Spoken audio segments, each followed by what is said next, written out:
بسم الله الرحمن الرحیم. راځو په پی ایچ پی کې د کنډیشن درس ده چې مطلب موږ او تاسو اف ایل څنګه کاروئ دې تر څنګ چې د کوم سویچ سټیټمنټ چې په پی ایچ پی کې کاروو یا پروګرامینګ کې یا کله چې موږ او تاسو ویب پروژو سره مخامخ کیږو نو په هغې کې دا څنګه کاروو.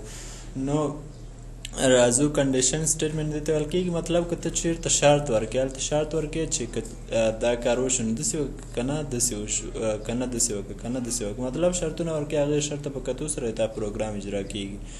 نو په پی ایچ پی کې لاندې کنډیشن سټیټمنټ موجود دی. لومړی د اف سټیټمنټ دی. اف کې موږ او تاسو صرف یو کنډیشن ورکو، هماغه یو کنډیشن ورکو چې دا ټرو شو دغه کار ترسره که صحیح ده، صرف یوه جمله ورکو. اف ایلس کې بیا داسې دی چې دې کې بیا دوه کنډیشن ورکو. لومړی کې اف ورکو مطلب که چېرته دا جمله صحیح وه نو دا ترسره که که نه بل ترسره که صحیح دوه جملې بیا موږ او تاسو دې کې دوه شرطه ورکو. او اف ایلس اف او ایلس کې بیا داسې ورکو که چې بیا دې کې ډېرې جملې ورکولی شو. لومړی جمله په اف سره شروع کېږي، بیا د نورو کنډیشنونو یا د نورو حالاتو لپاره ایلس اف ورکو او بیا دغه تکرارو، یعنې که ډېر شرطونه بیا موږ او تاسو ورکو ایلس اف کارو. بیا اخره کې کومه جمله چې د هغه بیا په ایلس سره ختمېږي، اخره کې بیا موږ او تاسو ایلس استعمالو. نو ډېر کنډیشنونه موږ او تاسو په اف ایلس اف او ایلس کې کارولی شو. بل کنډیشنل سټیټمنټ چې دی هغه د سویچ په نامه سره دی.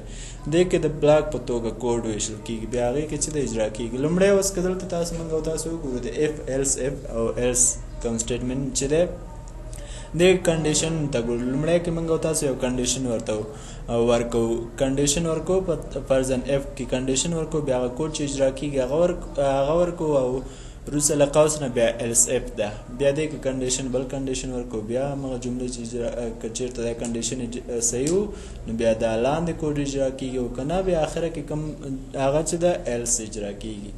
نو یو کنډیشن هم چې صحیح نه شو وروستۍ برخه د ایلس ده چې هغه بیا اجرا کېږي. او په سویچ کې چې ده د سویچ سینټکس بیا داسې ده چې ډېر بلاکونه دي. په ډېرو بلاکونو کې یو بلاک سره چې دی کوم ویریبل چې موږ او تاسو ورکړو کولی شو چې ویریبل مخکې هم معرفي کولی شو چې دلته هم ډایرکټ یې دی ویلیو ورکو د ویریبل.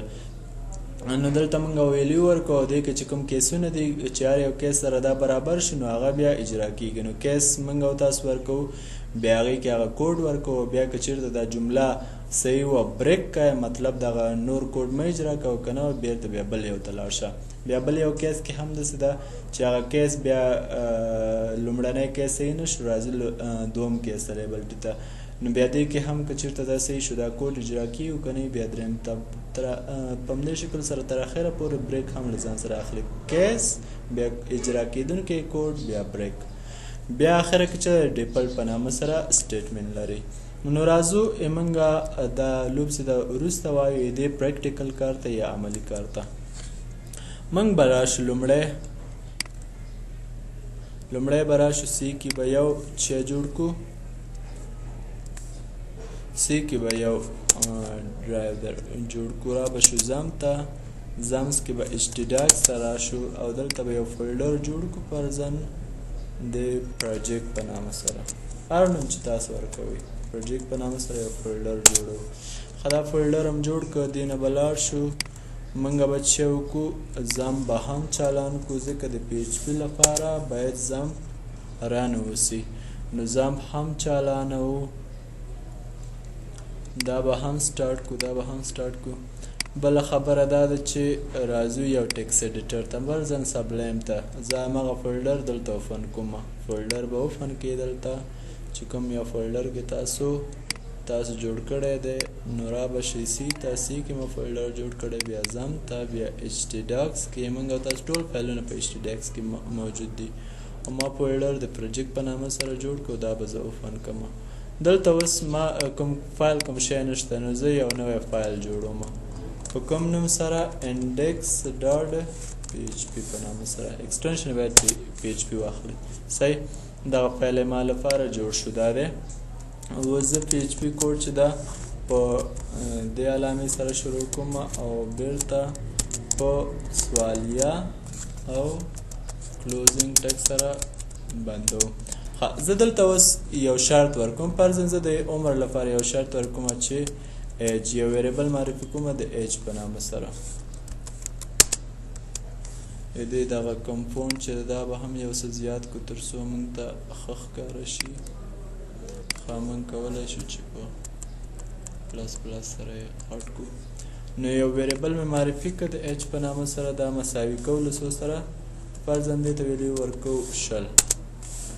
بله دا ده چې موږ د دې لپاره شرط ورکو، نو اف څخه استفاده کوو. اف کې بیرته همدغه ویریبل چې معرفي کړی یم د ایج ورکو. وایي که چېرته ایج لوی یا مساوي و له 20 نه، صحیح ده، لوی له 15 نه، دلته شرط کې به یو څه له دې نه لویه ویلیو ورکو، ځکه چې ایج نه باید چې اوسي دا لوی اوسي. نو چې وکته اکوکه قوس به دلته دا قوسونه به ته ورکړې، بیا ته ورته یې چې اکوکه ماته د سکرین په مخې وښایي.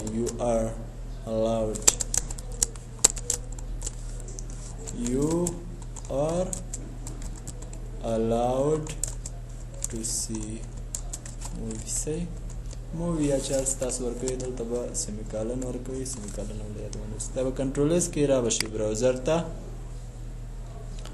براوزر کې چې دا زه ورکوم لوکل هاست. ولې لوکل هاست ورکوم؟ ځکه لوکل هاست ما د کمپیوټر سرور دی چې ما چې شی جوړ کړی و دلته مې جوړ کړی، بیا سلش، بیا ما چې هغه جوړ کړی فولډر د پروجیکټ په نامه سره، که دلته بیا فایلونه یي مختلف فایلونه، فرضاً اباوټ پیج یا نور پیجونه یي که نه، بیا ورکولی شي. خو انډیکس چې ده ډایرکټ اخلي ځکه هغه مین پیج دی. نو زه دا انټر کوم you are allowed to see movie. صحیح، ته کولی شي چې دا کار ترسره کړي. صرف یو شرط مې ورکړه، هغه ما لپاره صحیح شو. اوس که چېرته زه یو بل شرط ورکوم، زه وایم چې بل شرط یې داسې واوسي چې که چېرته دا صحیح نه اوسو نه وي که نه وي، نو بیا څه شی ورکړئ؟ دا قوسونه به راوځي، دلته به ایلس ورکړئ. ایلس بعدي کوم شرط چې دی، ایلس کې به هم قوسونه شروع کړي، دلته به ورکړئ فرضاً اکو enjoying your movie. سیمیکالن به ورکړي، دلته داسې بل هغه نه ورکول کېږي. اوس دلته موږ او تاسو دا شرط ورته غلطه وصحیح ده. اوس که دا تاسو هغه کوئ نو بیا هم دا صحیح راځي، خو که چېرته شرط ورته غلط کړي به صحیح نه راځي. نو اوس یو وارې ګورو چې بېرته هم دا صحیح راځي که نه. ریفریش یې کړه، بېرته دا صحیح راغله. اوس موږ دا شرط غلطه و. شرط څنګه غلطه وي؟ اوس دا خو 15 دی، زه وایم چې دا ایج د له 15 نه لوړ شي، 6 دي شي، 20 دي شي. صحیح ده، دا شرط مې غلط کړ، نو دغه شرط بیا نه اخلي، ځکه چې دلته یې دې لپاره دا شرط غلط شو، 6 شو. صحیح ده، نو دا مې کنټرول اس که یا سیو مې که اوس چې ووخم you are enjoying your movie. نو لومړنۍ جمله بیا موږ ته نه اجرا کېږي، بیا بعدي جملې ته ځي. صحیح ده، نو دا اف او اف ایلس مثالو. اوس راځو د یو بل مثال دلته کارو چې اف ایلس اف او ایلس په نامه سره دی. فرضاً موږ او تاسو د موټر د سپیډ لپاره یو مثال دلته کارو چې پر سپیډ د موټر سپیډ ورکو. نو زه یو ویریبل معرفي کوم، فرضاً دې ته ویلیو ورکوم چې 120 دی ویلیو شو. صحیح ده، 120 دی ویلیو شوه. بل بیا زه دلته یو شرط ورکوم. شرط کې زه څنګه ورکوم؟ اف صحیح ده، اف کې زه ورکوم ورته یم بېرته همدغه ویریبل سپیډ په نامه سره کوم ویریبل چې ده، وایي که چېرته سپیډ له 80 نه یا هم له 80 نه کم و، نو ته څه شی وکړه؟ ته کوم کار ترسره کړه؟ زه وایم چې خالي ماته دومره وکړي چې د سکرین په مخ وښیي چې your driving is safe. صحیح، هر جمله چې تاسو لیکئ مشکل نشته دی. بیا دلته زه ایلس اف ورکوم. صحیح ده، چې ورکوم ایلس اف مې ورکړه. دلته بل شرط ورکوم. بل شرط کې زه داسې ورکوم چې زه وایم امام دغه سپیډ ویریبل چې ما معرفي کړی دی، که چېرته دغه زه څو ترمنځ راولم؟ د 80 د 100 ترمنځ راولم. د 80 دغه اینډ علامې خو موږ مخکې هم ویلې وې اینډ کې چې مطلب دواړه شرطونه باید صحیح شي، نو بیا دغه جمله اجرا کېږي. بیرته بیا چې سپیډ ویریبل کوچنی ویل 100 نه، مطلب د 80 او که د 100 ترمنځ راغی، یا که دا یو 110 ورکوي مشکل نشته. صحیح ده، نو ته بیا څه وکړه؟ ته دغه کار تر سره که کوم کار تر سره که دویمه چې ما ته د سکرین په مخ وښیي چې you are burning extra fuel ته اضافه تیل مصرفې سیمیکالن بیا دویمه که چېرته دا هم نشو نو ته څه وکړه اوس بیا ایلس کې زه ورته یم چې بیا دغه کار تر سره که کوم کار تر سره که زه یم چې echo it is dangerous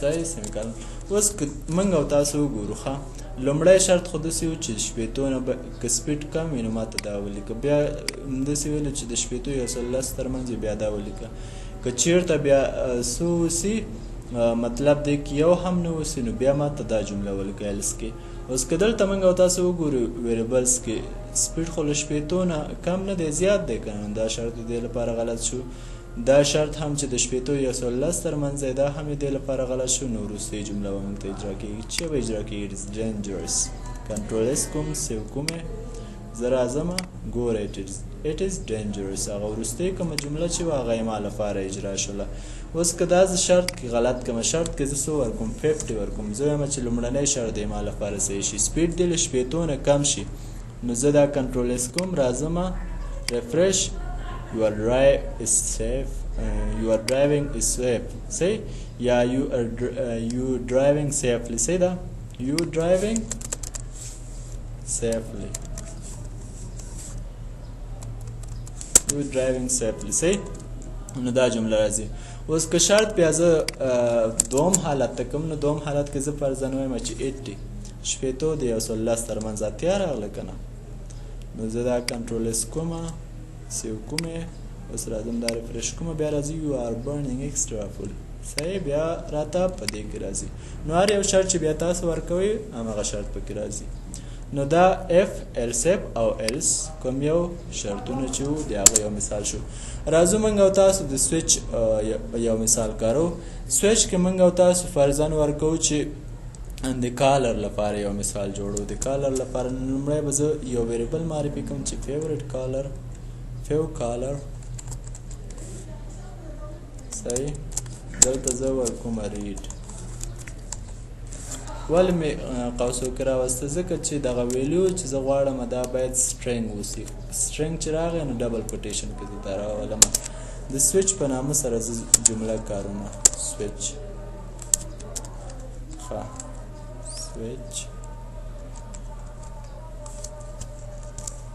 سویچ کې زه بیرته هم دغه ویریبل لیکم یو کالر کولی شي چې ډایرکټ یې دې ویلیو دلته هم ورکړي صحیح ویریبل معرفي نه کوي خالي دلته ویلیو هم ورکولی شي مطلب دلته ډایرکټ ریډ هم ورکولی شي بیخي ویریبل معرفي کومه خو دا یې دې لپاره ویریبل دا دی چې موږ او تاسو بیا چینجز ښه پکې راوستلی شو اسانۍ سره نو زه راځمه قوس شروع کوم صحیح دلته زه ورته یو کیس ورکومه کیس کې زه څه ورکومه کیس کې زه ورکومه چې فرضاً دې کومه ویلیو چې ده دا چې ده فرضاً بلو ده